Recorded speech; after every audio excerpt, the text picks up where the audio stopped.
Okay, perfect. All right, hold on 1 second here.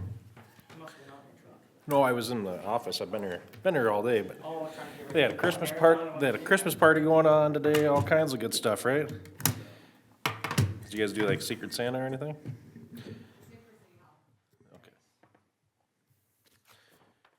Did I cut you guys in on that? Oh. You? Well. Yeah.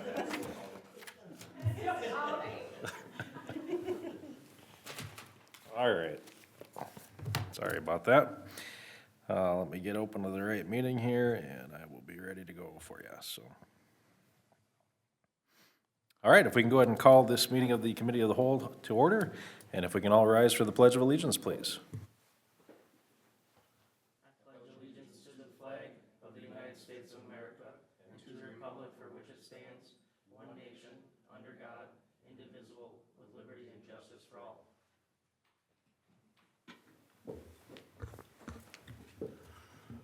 And doing a roll call, we have everyone present except for Councilman Lundin will be joining us. He may call, he had to work late, so he was hoping 5:45 or so.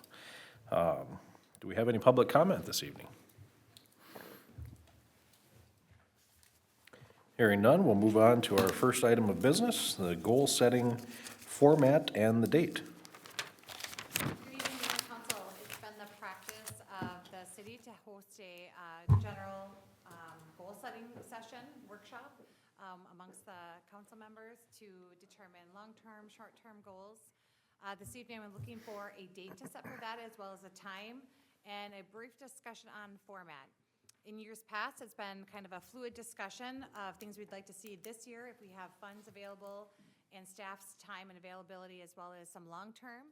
Another format that could occur is to do some strategic planning where it looks at long-term goals that go out even beyond the 5-year mark, like even 10 years, and how that vision planning can assist the city get to where they want to be and really encompass the council members' goals and visions on a larger scale. So I'm just interested in what you'd like to see for 2025's format and, as I mentioned, the date and time.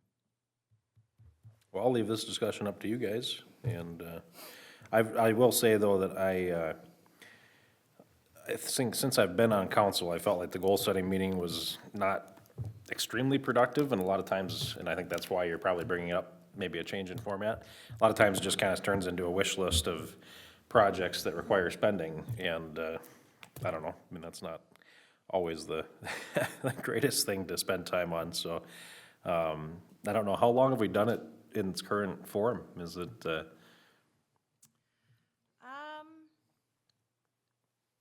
Well, we used to have the facilitator was our city attorney back probably 7+ years ago. We didn't, I've been here 10 years and I haven't seen where we've done large-scale strategic planning. We haven't done like vision boards or anything that was kind of like, let's look at all the goals and then pick out like the most important based off principles of what the city stands for. I haven't seen that happen in the time I've been here. I'm not sure beyond that. It more so has been long-term goals for like the next year or two budget fiscal cycles.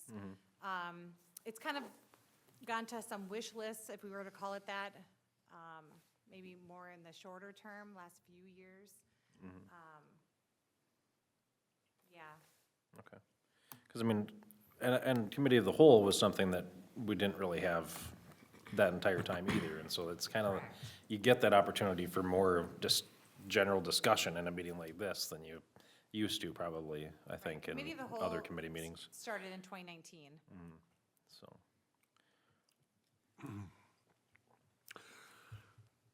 Do you have a list as administrator of long-term goals or a vision for the city yourself? Well, we do have a mission, vision, and value statements that have been established. That was in 2019, and that was a collection of staff, department heads that brought that forward to council. So we do look at those as guiding principles of how staff leads operations. I don't have a guiding principles or goals that the council has set beyond being fiscally responsible, like kind of those broad ones.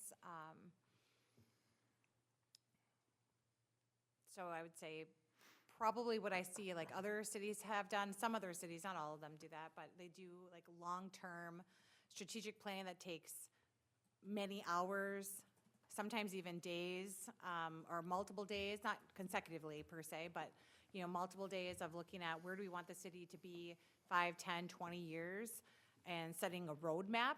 I would say I don't have that. Wouldn't that be like your comp plan? Kind of? We do have the comp plan for development, but as you know, that can get changed as well, and revisiting that, every year, or maybe not even every year, but every other year is a good thing. So I think right now our comp plan has been updated in 2020, but it does change as we have developments come forward. I would say that the comp plan isn't really guiding as much as kind of when projects come. And maybe that's why there's maybe a need for that long-term vision of where we want staff to focus their time on what we bring in and spend our time on for when projects come to us.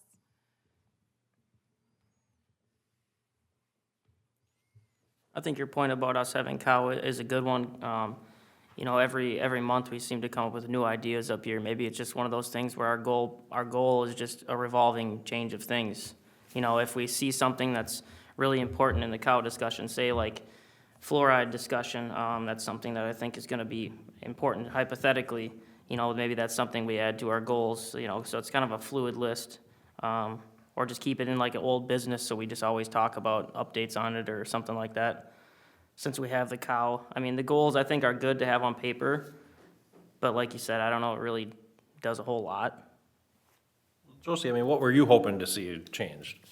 I think is maybe the better question. I'd like to see something longer, farther out for the city for that purpose. We can talk about all the things that if we look at the goals that we've talked about from last year, which some are still on our cow agenda here. I think those I would consider more wish list or more desires, maybe more so of things. It'd be maybe a want than a need per se, but looking at what are the needs of our city longer out, 5 to 10 years, I think that would be valuable to have that discussion on, instead of changing policies and ordinances as they come up as things, let's really dive in deep and find out let's have the ordinances guide our city versus the ordinances changing, because I feel like we don't have a true direction. Is that hard with changing out council too? Because it seems like, I think we have a pretty solid council right now, but if it changes, wouldn't that be hard to keep that going? Because those plans could just be changed by a new council or? And it could be changed completely, go a complete 180 direction. But it would be nice if we had, the reason why that this was set the way it is because, and give the facts, not just one project, but like this was the intent, big picture intent of it. I think it's easier for people to be like, oh, maybe we should keep that. That sounded like that was really vetted out. Okay, so what would be, say, something you would like to see in 5, 10, or 15 years here? If you do you have any examples? Because I guess I'm not sure where. Water tower? Oh yeah, water tower, a new well, something spend neat. less money. I did not come prepared to talk about Okay. that, but I do think that it's great to have those questions be brought up in front of council, because it's really, we can say from an operation side, here's what we are going to need. And that would be part of it. I think Like, that's all of it. These have to be part of it in here. But if council wants to have the direction on, we want development to happen in this fashion, Not subsidized. Yes.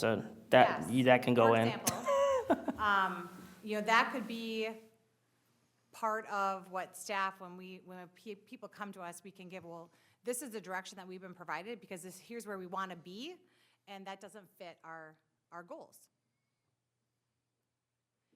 And I'm not saying that anything would necessarily change, but I think that the items that we've discussed at goal setting are more committee of the whole related topics. So perhaps we don't need a goal setting because we feel like we have, we've been talking I would say, pretty cohesively for the last couple of years on objectives and goals, so maybe we don't need to have one in January. But if we want to talk about things on like, well, here's a new initiative that we could take on for, resident feedback, I think that's a great committee of the whole topic. So would it be, Definitely. would it maybe be wise to say, since we don't have necessarily a long-term goal, like what you're talking about, would it be wise to have that this upcoming year, set our 5, 10, 15, 20-year goals in that meeting, and then maybe the next year not have the goal-setting meeting unless we need to address something on it? Would that be kind of a good direction to go? I like that. I like that idea. I think the difference between our city, or at least this council and other councils, is that we don't necessarily have an agenda. I think is, when you're looking at trying to limit the size of government, and there's not a whole lot to do when you approach it like that. I mean, not to say that there's not a lot for you guys to do, because there is for you guys, but for us, We're not looking at pet projects yeah, and stuff right, like that. and Right, so I think that gets to be, a little bit different, but that of course can change too, so. Right, and it could be those larger topics of like just general transportation. Do we want to have any different transportation through our city than we currently have? Yes, no? Like we a move on? trolley? It could be like these higher level of broader things, because if council, I'm not saying that currently we have that, but if a council says, you know what, we really need to have more bike lanes and this and that and different modes of transportation through our city, that would be the place to say it. So then, as staff is working for years on different road projects and putting things into CIP, we know that that is a kind of an overarching goal of the council. So we have to work it into a plan, kind of like long-term out. Gotcha. But if we don't have that, and we're like, I think we are just rocking and rolling, I don't know if we need to necessarily have the goal-setting session. I just think that these topic items should go on to committee of the whole. I like that. Just adding stuff to the committee of the whole. I don't know if we need a whole meeting set for future projects or whatever. But I'm not interested in putting bike lanes, because that's why you got sidewalks. I'm not interested in any other type of stuff. And if you want to grow the city for the next 20 years in a specific way, then you got to start buying up land. Well, it's not really what we're doing here, so. And plus, we talk about a lot of the future projects. We talk about when we're working on the budget and with the CIP plan, and so a lot of that type of stuff, as far as just at least funding for the future, gets discussed and looked at. It's not that we don't have any foresight or anything like that, but it's just not typically what you might see in some other cities. I think we talk a lot more in our meetings than most other cities. So it seems to all get discussed and thought out, and even if it means long meetings. I think we should have the goal-setting meeting next year and set our long-term goals, and then maybe do away with it unless someone requests to have it again the year after. That way we have, we don't want to subsidize housing, we don't want mass transit, we don't want excess spending on other things. I think that would be a good compromise. I have a couple thoughts. Every 2 years, we have new council members, and it takes them a while to get settled in.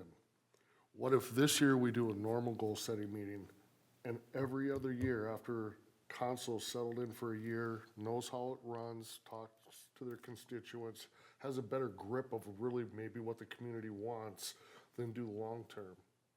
Okay. Just a thought. I think that's a valid point. Or, looking at the opposite way too, I guess, would be just as effective in a way. Because they are new and putting them right in the spot of. There's a lot of moving parts that you don't know about when Right. you're new. Well, do you want to have a goal-setting meeting this year or not? Yes, and let's decide at a later date exactly what we want to do with it. Okay. Well, Josie's looking for a day to do it. Yep, If we're day and gonna do time. So I think what I'm hearing is, let's have some of those broader discussions, broader topics. So I'll bring those forward and say, let us know, what are your goals, thoughts, objectives, initiatives in these categories, and then we'll go from there. I think that's good. Could we schedule it on the same night as a EDA and council meeting? just because we're already gonna be here anyways? We can, I believe we did that last year, Okay. so I, First meeting of February or something like that, or?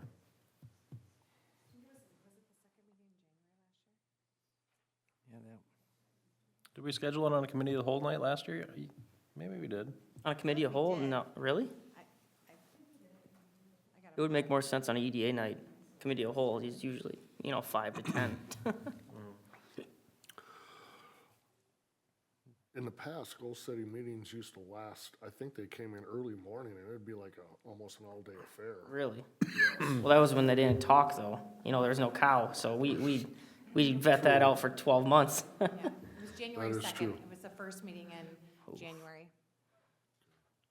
I think early February. I'll We be, did it at 6 PM, so we must have did it an hour for cow and then did that at 6 PM. And then we did planning commission, I believe, following after council that evening. Well, the sixth wouldn't have been a committee of the whole night, right? No, it was the second, January 2nd. Last year, or Last year. I don't know why I'm thinking the Well, sixth. yeah, but- 20 Yeah, so it would have been the first month, or first Tuesday, I mean. I think we should do February 4th. I'm good with that. The first meeting in February? Yeah. yep. All right. And should we set it at 6 PM? How long do you think it'll Or take? 5 PM? Could we continue it after council if we had to? We could? Yeah, I think 6 PM, It would be after EDA, but, yep. or yeah. No, it's, yep. it's hard this time of year for Steve when it's, putting in boilers and that kind of stuff, so. Do you think we should wait until? I'm Mar- sure 6 would probably be fine. Okay. but I just, I wouldn't go any earlier than that, probably. Sure. Okay, so it'll be set for February 4th, 2025 at 6 PM. Sounds good. All right. E2 was the continued fluoride discussion that we had talked about, and I know that the intention was to bring this to council on the 3rd, I think, is when we actually were gonna do it, but, and I had kind of thought about it, and I don't know why we didn't ask you, Matt, about this that night, and we should have thought about that more, because after the meeting, I had kind of started thinking, well, how is that really gonna work for our guys that have to not put the fluoride in the water if we decide to do that, right? So, and then after talking with Josie, and I think I left you a message or something, I don't, that our public works staff and the guys that are actually doing the job and have the licensing were concerned that they may lose their licensing if they don't follow the rules, right, that are set by the state. So I think that's a pretty legitimate concern on their part, and I don't know if staff has reached out or looked into, what the licensing requirements are, and if that's a part of that, or, but I know it was something that they were concerned about, so that's why I asked it to be moved back to committee of the whole and not to the meeting on the 3rd, so I hope you guys are all right with that, but yeah, I don't know if we've gotten any more information on that, or if that's something maybe we want to think some more about, or reconsider, or at least discuss a little bit more, but. Well, Mayor and Council, I did reach out to the Department of Health and, ask what their concerns were on it, and they didn't have an answer for me. I did reach out to the union, and they had real concerns about it. It being a state statute, I don't know if I could make them shut the fluoride off. I don't know if I told them to, they would do it, because in relation, they'd be breaking the law. And if they did do it, what the repercussion is, I have no idea. Yeah. That was their concern. Yeah, I guess I wouldn't want to ask them to do that either, and I think that's something that we really didn't think about. I was hoping that if there was more concern, we would've got some feedback on it, honestly, during that meeting, because I just see it as we're poisoning our residents, it's definitely a hard thing to do. I guess I don't know how, when they're not willing to give us any sort of answer or be accountable for anything at the state level, then what are we supposed to do here? We're just gonna keep poisoning people with fluoride? To me, I don't know how we handle it. I would rather just see it shut off, but I understand there's obviously that risk. And at the end of the day, I would think that risk would be put on us, not on them, but I don't know how it works. It's so ambiguous. I think at minimum, we need to inform the public or give them the resources, and on a quarterly basis, either through Facebook or whatever means we can, because fluoride it's not, you don't have to put it in water to make it drinkable. It's actually a medicine, and you're forcing a person to take medicine that they actually should have a choice to be able to take or not. And another problem we have is all these studies that were done years ago were done without realizing that baby formula now is, babies are using a lot more baby formula, which is used with our city water, and it builds up really fast in babies. Neurotoxicity. And it isn't good for infants to be using fluoride in their formula. And for older people, you know, it's hard on their kidneys if they're having kidneys problems. And even though we're putting a really small amount into our water, it can build up in people. So when they did this study years ago, there wasn't the availability of fluoride like there is now in toothpaste and in mouthwash. And so if you have somebody drinking, and now it's recommended, you know, you drink vast amounts of water, you know, a gallon or 2 gallons. Well, it can build up in your system.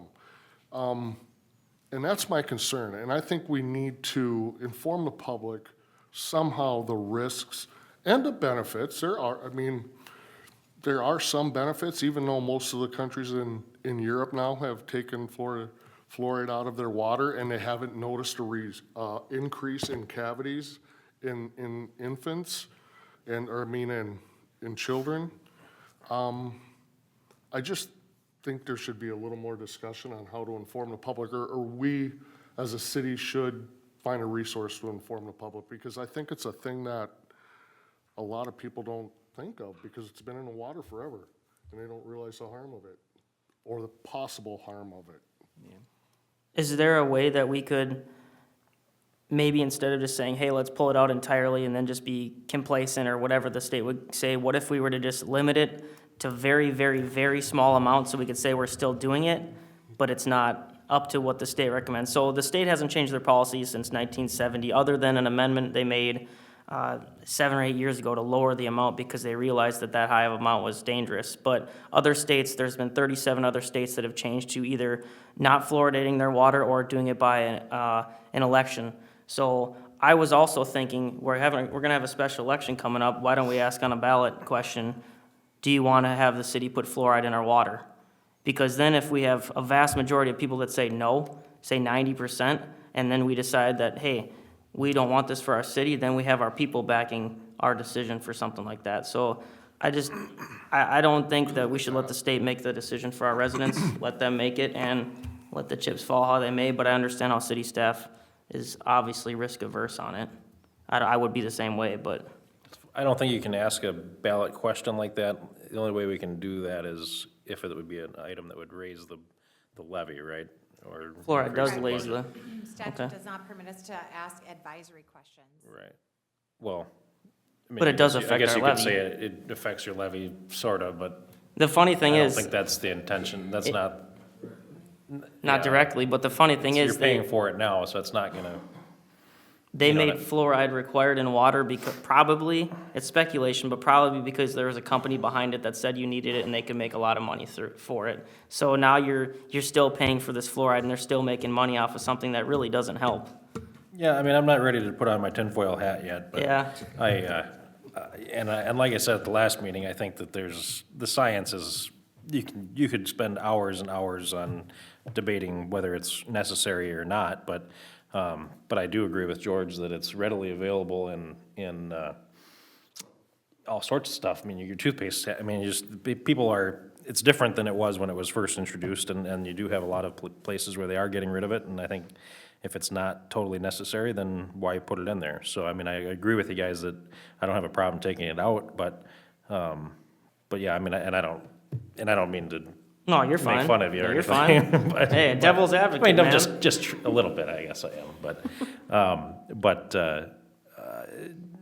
yeah, I mean, the general idea of making our staff do something that's against the state statute that would potentially cause them to lose their license, that I think would be definitely not something that I don't think we could do or should do.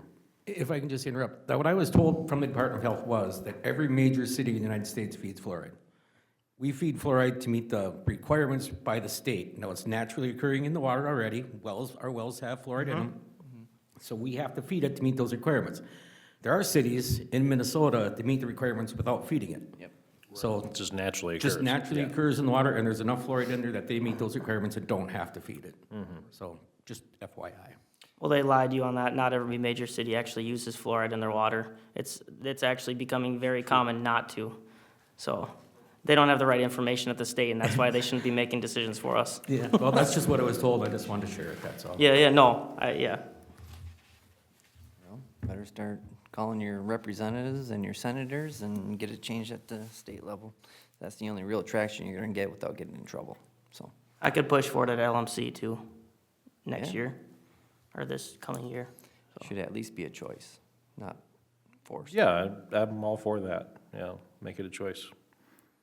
Are we currently, like usually when we test, are we on the low end of the state spectrum, or can we push for, try and walk that really low side as much as we can?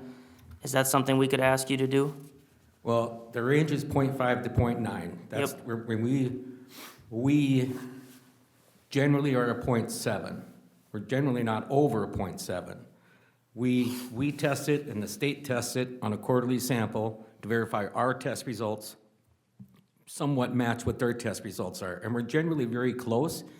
They might, we might be a 0.65 or something like that, and they might come back as a 0.6. But we try to ride that fine line to come under that 0.5. We're trying not to run it close to that 0.9, because we kind of, I can take a sample here, and I can go over to somewhere else in town and get a different result.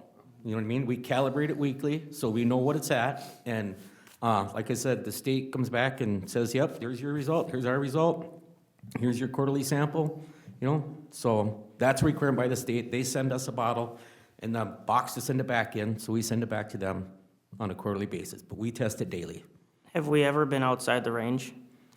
not to my knowledge. Okay, so we don't know what happens if you're outside the range necessarily. No, I'm I sure don't. they give some sort of correction period, realistically. I would think. They might make us retest or something like that, send out another sample, that could possibly be. Like I said, we try not to run that 0.5, we try to run that, 0.6, 0.7, because we know if we go under and we're under the 0.5, well, now we're out of what the state's regulations are, what their, statute says for us to come into. So, Could we ask you to try and be around the 0.5, and if you're a little below, we deal with it and see what happens? Is that reasonable or unreasonable? like I said, I don't know how my guys would take that, honestly. I just don't think you want to create headaches. I mean, leave it where it is, and, you don't want to make, they're going to put it in there anyway. It naturally occurs in other places. I mean, I just don't think it's something that we want to burden our staff with having to worry about that. I guess His first House bill is gonna be an introduction bill to removing fluoride at the state level. I hope so. I don't know, I think if we're in that range, and they gotta have some sort of tolerance. I mean, look at what the DNR says. They say we're way overusing our water, but they can't do anything about it realistically. I mean, if we're still in the range or trying to be in the range, I don't think it's unreasonable, but I understand it's a little more pressure. But at the same time, I mean, everybody in our city drinks it and consumes water that has something in it that's honestly been proven that shouldn't be in it. So, I remember this discussion before when we were talking about it a couple years ago, about maybe even putting a message on the water bill, but we couldn't. Or I might not even been in council at the time. I think I remember Paul Burgley talking about it, because he's very anti-fluoride. Yeah, that rings a It bell. sure would be nice to be able to find a way to get information out to the public about, and let them make up their own mind. Maybe they'll want to use bottled water for their formula, or maybe make people aware who have kidney problems that are older, that maybe they should not be drinking fluoride water. And just let them do their own research. I think a lot of people are unaware. And I think maybe we should find a way to get that information out to them. Fun fact, outside of cancer, kidney disease is the number one increasing medical condition in the US. Kidney failure. All right, well, Jeff, what do you think? What kind of direction you want to take? You leave it alone for right now, or? Yeah, leave it alone for right now, but I'm on board with making it easier for people to access the information, or just let them know. Or maybe just have a little section on our website about. I don't know if you the want pros to and take cons on of- the project of trying to scare people away from using city water. I would rather see us walk that .5 Might line. save us an extra well.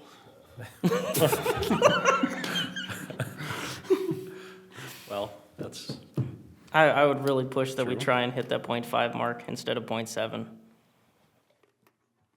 I think we should just leave it alone. But George, what do you think? So you got two to one, and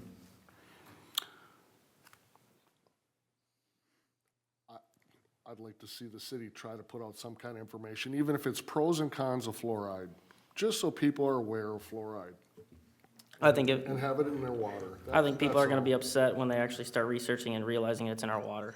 And then they're gonna be asking, why is it still in our water if you guys know these things? yeah, I mean, but I just think it's something that needs to be taken up at the state level, probably not by us. Yeah. And when the state's the ones doing the licensing for our staff, I think that's, our hands are a little bit tied on that. But .5 is still in the zone of acceptable.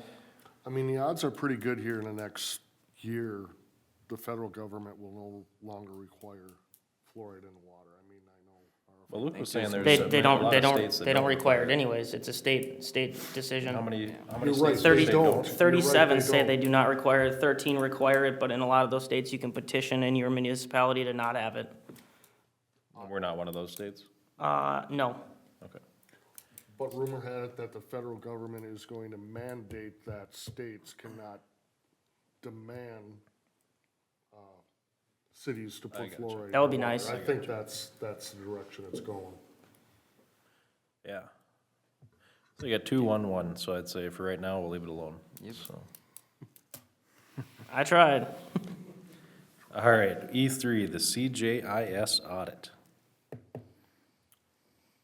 Yeah, Mayor and Council, just wanted to bring a few things to council on the CJIS audit, that's Criminal Justice Information System.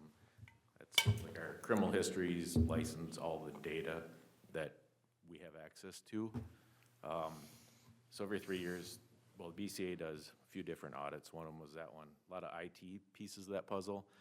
Some of the things that are gonna be coming up is our floor level windows are non-compliant because you can see in from the outside to the offices. So we're gonna have to tint those. Evidently blinds don't qualify because they can be opened. So that's one of those things. So we're getting quotes on that. I think it's gonna be $200 a window-ish once we get our quotes in there. Did you reach out to the tint shop here in town? Precision Tint and Detailing? I know we reached out to the one up there on East Dual so far. Okay. Is that the one? Nope, the one that we will be talking about a conditional use permit for tonight, I think he would be willing to give, I was gonna actually mention that for, instead of doing ballistic on the windows, maybe do a tint here type of thing as well, so. Yeah, so that's something we have to do. I have to get quotes on that. But the other thing that I wanted to bring up, which is gonna affect some of Matt's department, is I asked the auditor, so how to allow non-licensed or non-law enforcement people into the garage area to put Christmas lights away. That was my question. How does this work? How does she perceive that? So she says that we have to have somebody escort people who are not within our department if they're gonna be in our building. And the garage was part of that building with the CJIS requirements. So now I'm at the question of council on how do we do that to put Christmas lights away. I talked to Matt, he said there's about 2 weeks to put lights away. Well, Look more like 3. or 3 weeks. I don't have the extra staff to sit in the garage to watch Public Works put Christmas lights away. I mean, we're thin enough, we're short one now. I mean, I can mandate overtime to have somebody there try to get as many reserves as I can. But if you think about that task of another person for 3 weeks, Monday through Friday, just to babysit, to be in compliance. I with mean, CJIS. what's the definition of need to be They have escorted? to be escorted, Exactly. so they have to be there, you know, so, because what happens is we have to now log everybody that comes into the building who is escorted. Include, so that if there was a data breach, then they go back to that log and say who was the escort person, and then that's how they would go through to figure out that data breach. Couldn't a desk clerk do that? Or does Yes, it? they can, but again, if I have to send them there for the 2 to 3 weeks, now we have 2 to 3 weeks of full-time work that is not being completed, that we need to get completed.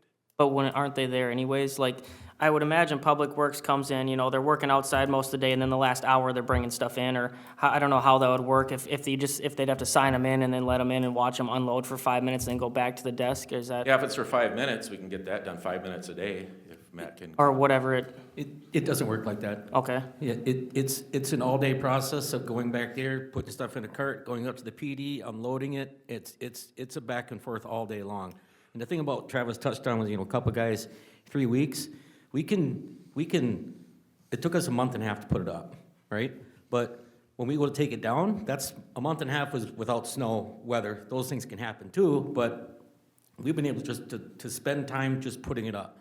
Now, taking it down is a whole different time of year, and we could say 3 weeks, but it might be, tomorrow something might happen, and we're not gonna be there tomorrow. So it's hard to say it's 3 weeks, 3 weeks. It might be 2 days, it sit there for 3 weeks, another 2 days, it's kind of like that, is how it Travis, works, like, taking it or, down.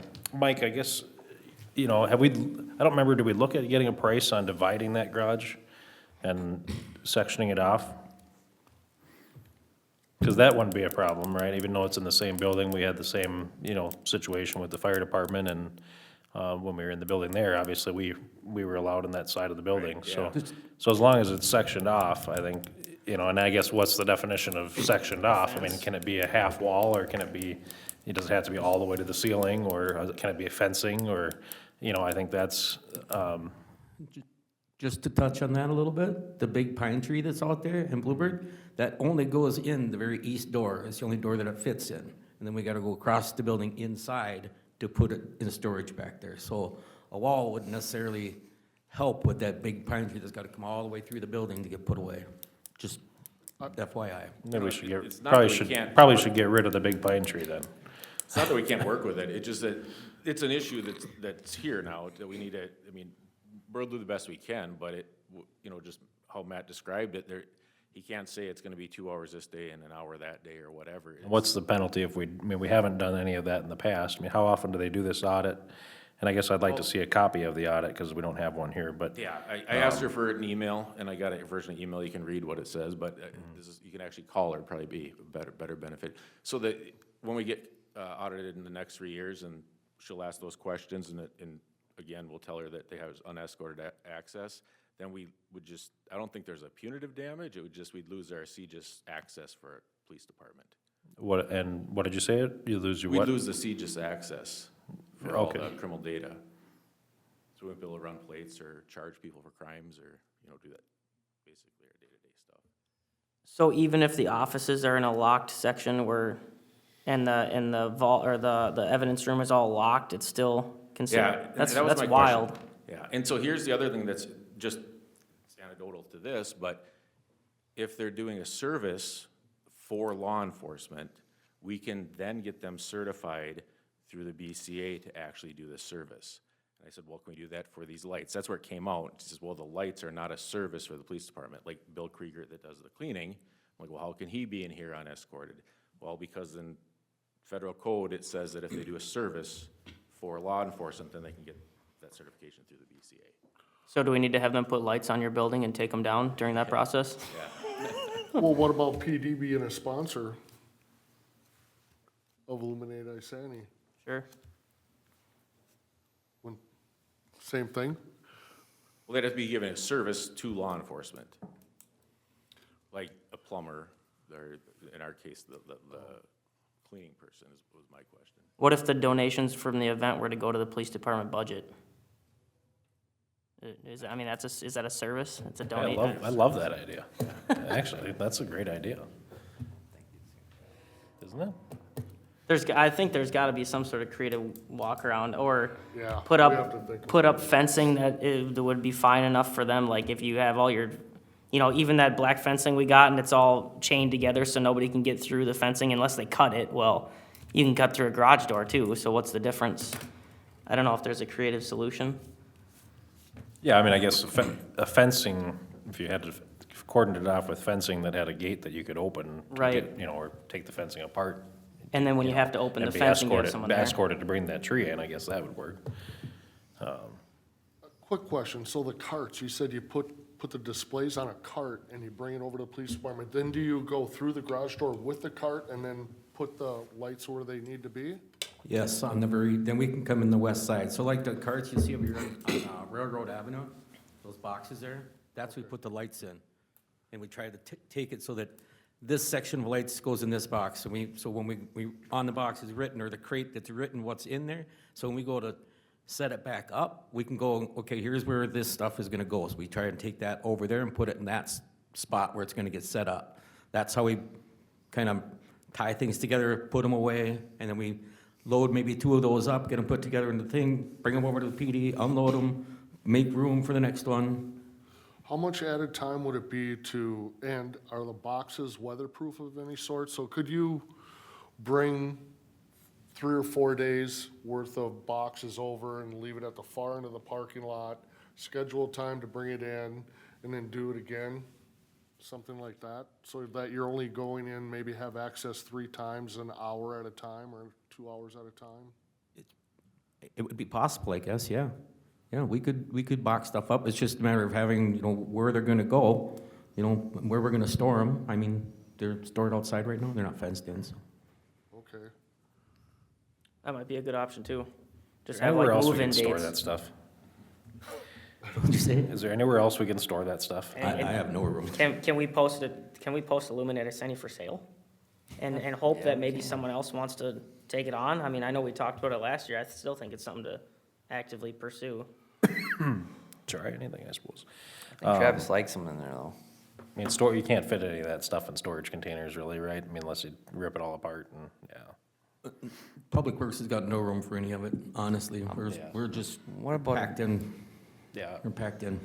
And we're using the salt shed as kind of like a cover for the plows, and we got the 1-ton parked in there, and we got the lull sitting underneath there, trying to, stay somewhat out of the weather. But as far as any room, not really. No. I mean, I'd like to show you what's in the tin shed, and there's no room. We store stuff in the water tower, at the base of the water tower, so it's stuffed. Would it be possible to store the stuff outside in the crates and tarp the crates? Is that totally unreasonable? I don't know if it's unreasonable. Don't know how much room outside I have either. Outside of, maybe over by the archery range, but it'd be kind of a site for sore eyes over there if it was outside over there. What about at the Then you're comp- kind of out of the light. Nobody knows what's happening. What about at the compost site? It's fenced in, put it off into a corner. The compost is fenced in, yes, but we also need room over there for moving piles around. Our street sweepings goes over there. We got a big pile of dirt over there right now. It's possible, I'm not saying it's not, it's just, there's just not a lot of outside storage as well. And we still have stuff stored behind the salt shed, it's there too, because you don't use it enough, that it's back there, like the fencing for Illuminated Sandy is stored back there behind that, we keep black dirt on hand, so at the shop, we keep liming that's part, another thing that's over in the salt shed, some rock for the ponds in case we have, erosion up at the pond, so there's all kinds of stuff that we're stored outside the stage is stored, the trailers are stored outside, all that kind of stuff, it all takes room. Yeah. And it's, what is it, Travis, 2 stalls over there?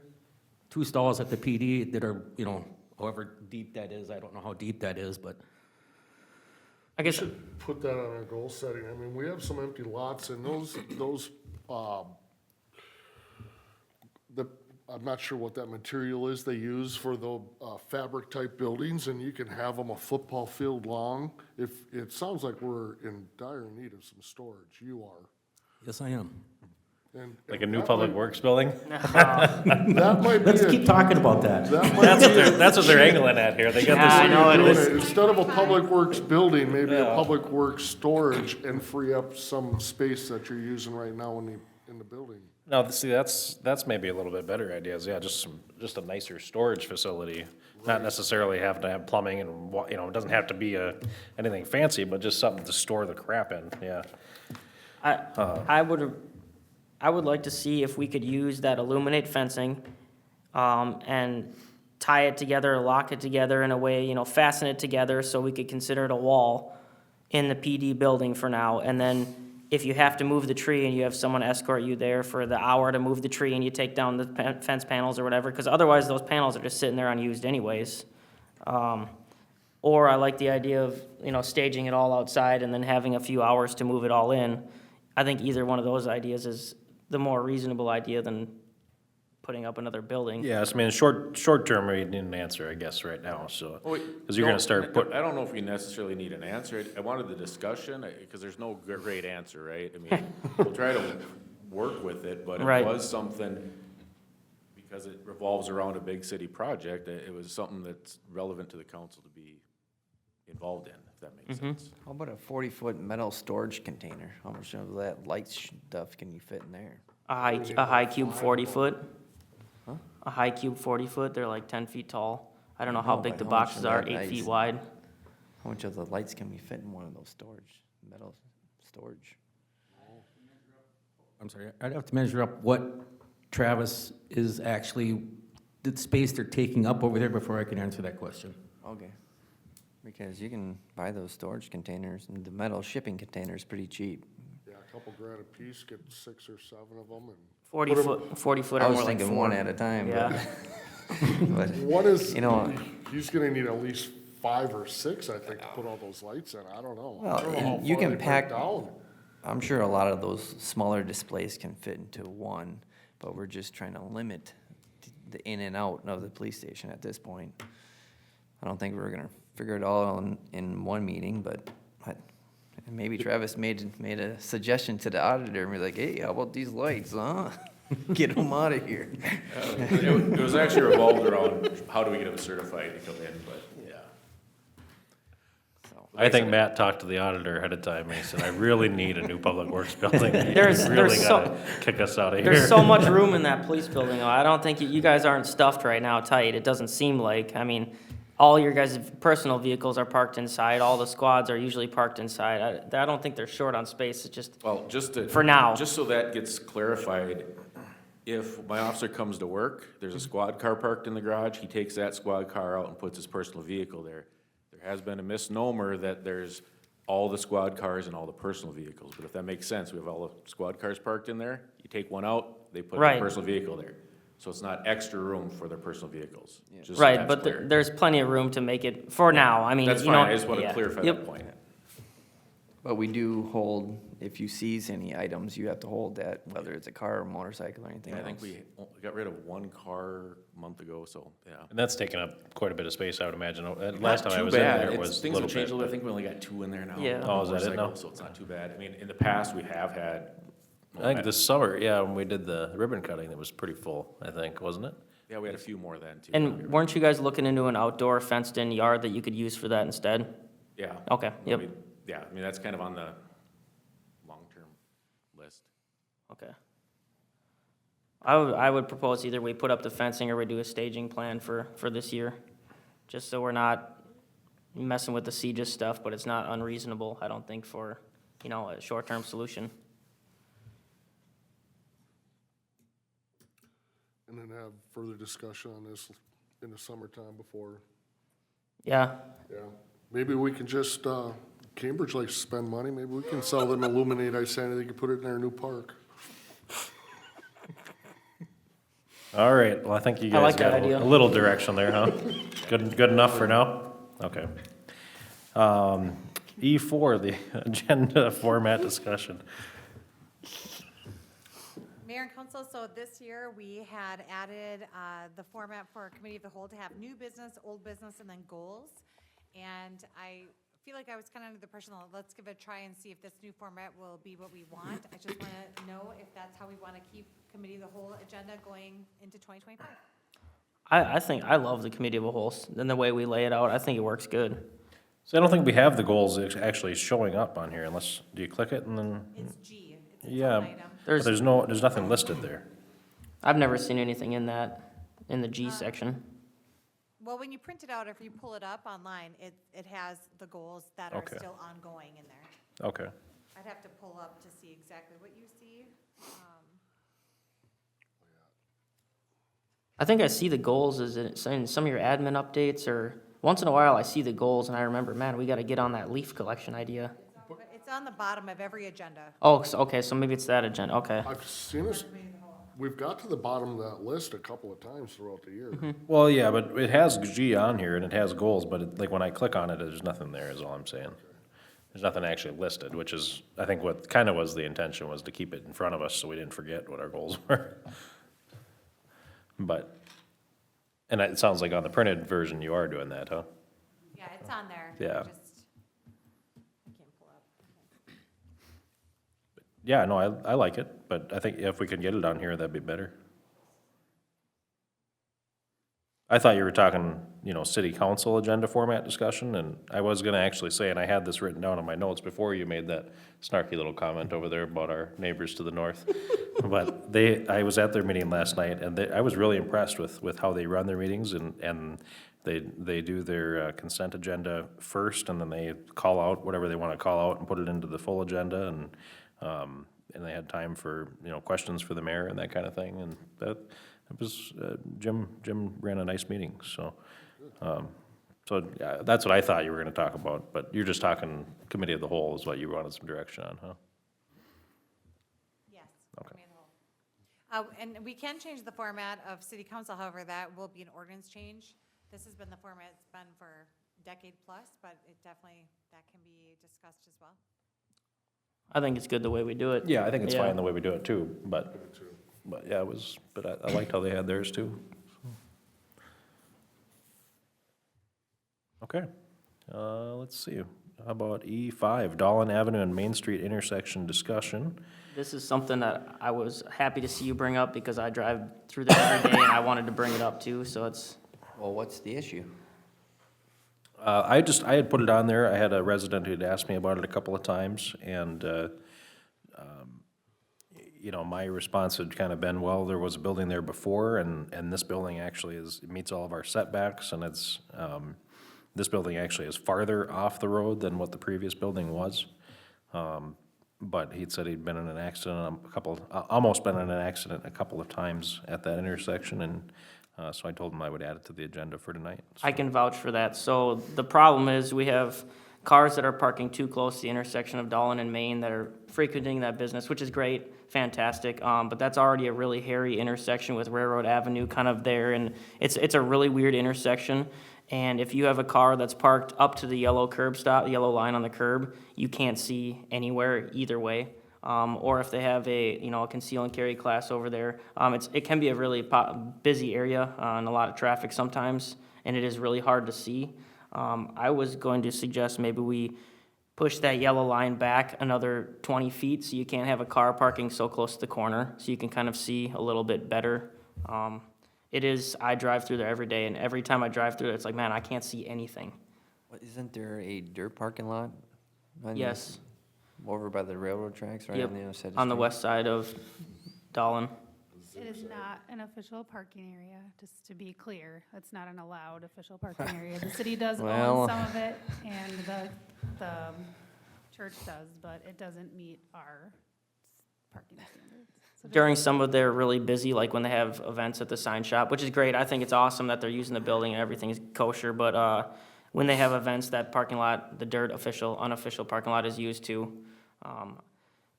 So I don't know if there's much of a solution. I know there was a business there for years and years and years, and, I've lived over there for 32 years now, and every time I drive through there now, just seems a little different. I think there's just way more traffic than there used to be.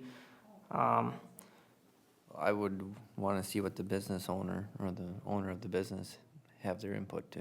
If they have any suggestions, maybe, yeah.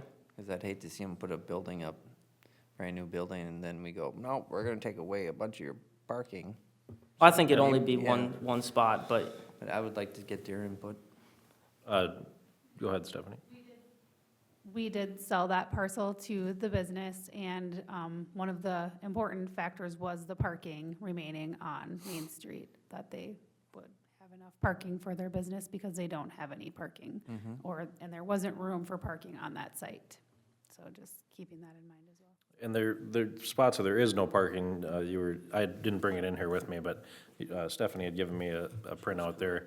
And the site triangle is clear there, so Jason, the city engineer, did look at it too, and I mean, you should be able to see, but I mean, you are right, Luke, that there's no way. it is. there's no way the site triangle's clear there. When you actually have the vehicles there, there's no possible way. Yeah. You can't see anything, so what I do, I always just creep out, basically all the way in the intersection, you hope nobody's coming.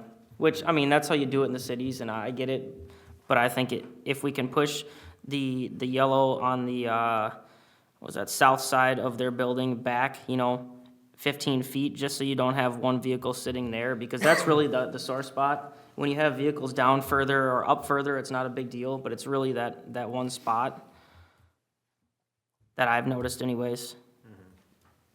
Yeah, it is, I'm not saying it's not bad, it definitely is bad, but it's workable, is what I guess I'm saying too, I mean, we could talk to the business owner and see, That's my first step. I would see what do. their thoughts would be, but. I know there is a lot of space, I mean, this is maybe far-fetched, but the apartment building on the south side of Main Street there's a lot of green space there. I think there's 3 trees in that area. I don't know if that's city-owned or if that's apartment-owned, but that could be a spot. There's also a lot of unutilized parking spaces in the strip mall that's on the, what would that be, northeast corner of Dahlin and Main, like where the insurance company is, and there used to be a dog groomer there. There's parking there that's unused. There's lots of parking around there. It's not directly out in front, but I don't know if that's something we could look into. Those parcels are private, so we would need to have some sort of parking agreement. Okay. That business would require that also if they work with the church, but those businesses wouldn't be required to allow parking for that business there. Sure. Travis, have you seen a lot of accidents happen at that intersection? I haven't pulled it up on records, but not that I can think of. However, driving through there, Right. I do concur that it's tight. And visibility is an issue. And the business owner has a valid point. I mean, he has no parking. And I can see him saying to the city, hey, I'll do this, but, I need Main Street parking. I hate to say, I think we need to leave it alone until, I guess it gets worse.